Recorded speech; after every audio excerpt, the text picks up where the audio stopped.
Hello everyone, welcome to this next question on complex analysis.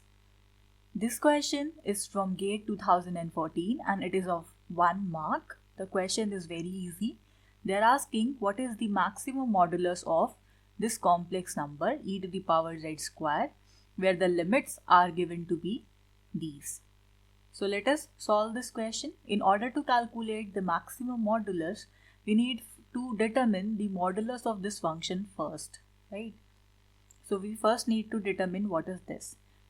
So if we assume e z square to be some complex number a plus iota b, so firstly, in order to calculate the magnitude of this function, right?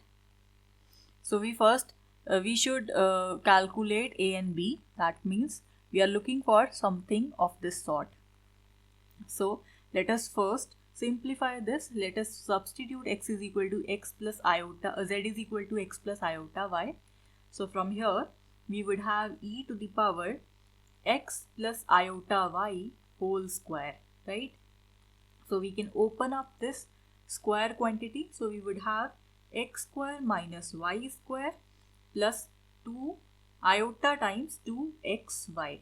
So this is the quantity. So now this is the real part and this is the imaginary part with iota. So we can write this as e to the power x square minus y square multiplied by e to the power iota times 2xy.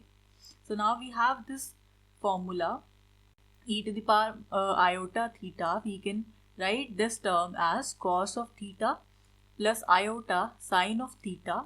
So here we would use this result. So it would be e to the power x square minus y square as such, and in place of this we can write this to be cos 2xy plus iota times sine 2xy.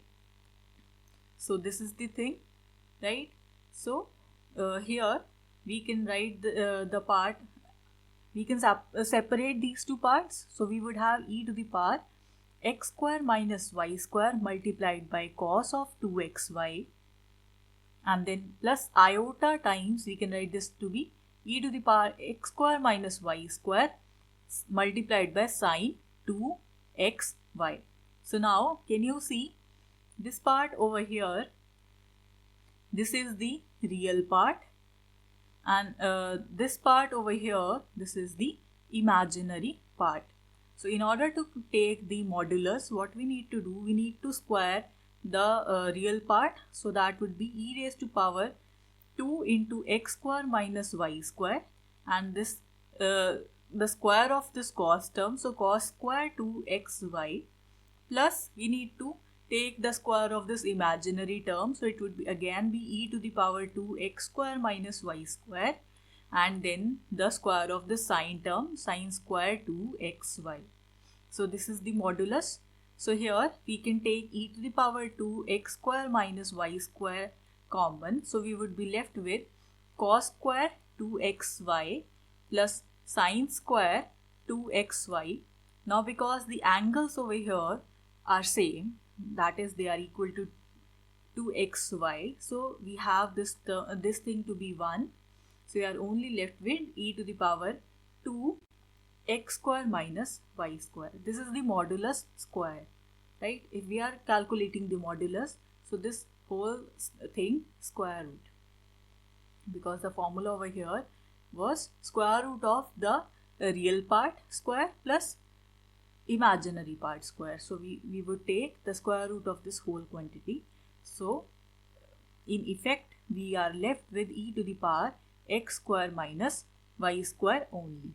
So this is the modulus of the given term, and in order to calculate the maximum modulus when the given ranges are, we are given that the real part of z lies between 0 to 1 and the imaginary part of z also lies between 0 to 1. So we are given these bounds. So now we may have an approximate or a rough idea if we substitute these endpoints onto the modulus. So let us first assume that real part of x is the real part of z. Z was x plus iota y, so that means real part of z in effect is x only, and the imaginary part of z is in effect y only. So this is the condition that we have. So now we can we can use the end conditions. So firstly assume x is equal to 0 and y is equal to 0. So our modulus become e to the power 0 square minus 0 square. So that simply is e to the power 0, which is 1. So let us now calculate for when x is 0 and y is 1. In that case it becomes e to the power 0 square minus 1 square. So e to the power minus 1, 1 by e. So obviously this 1 by e is less than 1. So this is the maximum if we are only considering these two cases.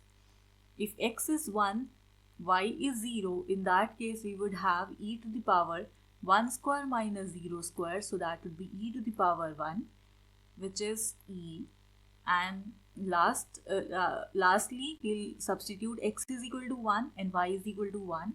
So in this case we would have e to the power 0, which is equal to 1. So out of these four, you can clearly see that the maximum value over here is this e when x is equal to 1 and y is equal to 0. So we can state that the maximum modulus of the given function is e. So option B is the correct option in this case. Well, that is it for this video. Thank you for watching.